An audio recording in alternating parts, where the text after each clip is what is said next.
Okay, this is the kind of film, it's really hard to treat with a lot of logic or intelligence because it's not meant to be. It's meant to be funny. This is the kind of film where you want to go in and turn your brain off for a few hours and just have a laugh. So I know you're going there to enjoy yourself, and that's really what the primary objective is of the film.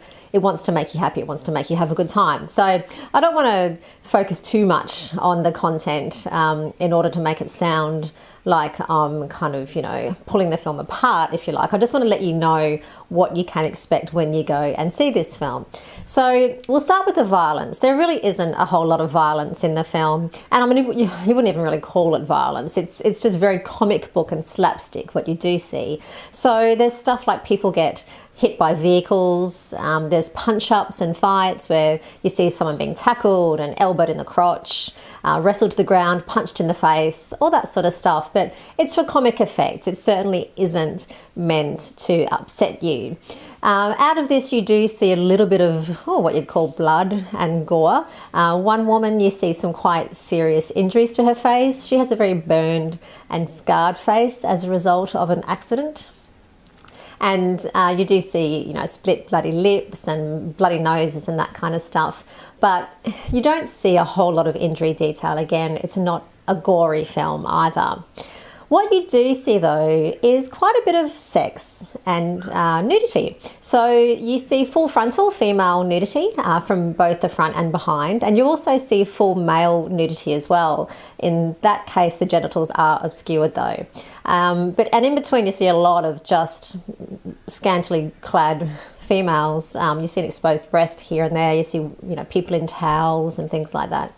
There are a few sex scenes as well. So the major sex scene, and this is probably the standout comic moment of the whole film, happens in a massage room setting, and it's basically a sex scene where there's orgasm and sex without penetration. So let your imagination wander about how that happens. I mean, you'd certainly find out when you go and see the film, but you do see a fully nude couple engage in this behaviour, and you see orgasm. You also see a sex scene between two females. One is performing clitoral stimulation on the other female. You see females watching porn together. You don't actually see the pornography that they're watching, but you hear the titles being read out and you know that they're both there together watching porn. And there's another sex scene where it's kind of a bizarre sort of gender switching sex scene where a female is taking a more kind of male position, if you like, while they're having sex, and you see the female's rear nude behind in that scene. So yeah, there's a little bit of sex, quite a bit of drugs as well. You see some people take some ecstasy tablets and then they're tripping. You see some hallucination sequences. Well, you don't actually really see it happen. You know that they're tripping and reacting to the drug. You do see quite a bit of intoxication as well, so people behaving in drunken manners, and the sort of behaviour that comes with that, just the silliness that comes with that, if you like. So alcohol certainly has quite a strong presence throughout the film. The other thing to be aware of is the swearing. There's a lot of swearing. In fact, I'd say most of the humour, and for me this was actually the weakness of the film, is the humour relies on just throwing the F word in wherever possible. So, F word plus inappropriate situation equals laugh. So for me, I actually didn't find it that funny, but that sort of way they dealt with the humour. But yeah, there's a lot of F words. Quite a few, a few S words, and I think only one or two A words. The word bitch is used once, and there's a bit of name calling, and there's, jokes that are directed at race and, and that sort of stuff. But they're all pretty, they're pretty lame, all that kind of thing. There's no real social commentary going on here or anything like that. So overall, yep, it is a very funny film, but for me, just as many of the jokes that were successful were equally as unsuccessful. In fact, there were some moments where I just kind of didn't get at all what they were trying to do. It was kind of, there was a joke and it was obviously a comic. You're supposed to laugh at that moment, and I was like, did they forget something that they'd edited out earlier that would have made that make sense or something? Anyway, move on. So yeah, there's a few kind of long, slow parts where the film just was a little bit kind of, boring to me, but generally it is a very funny film.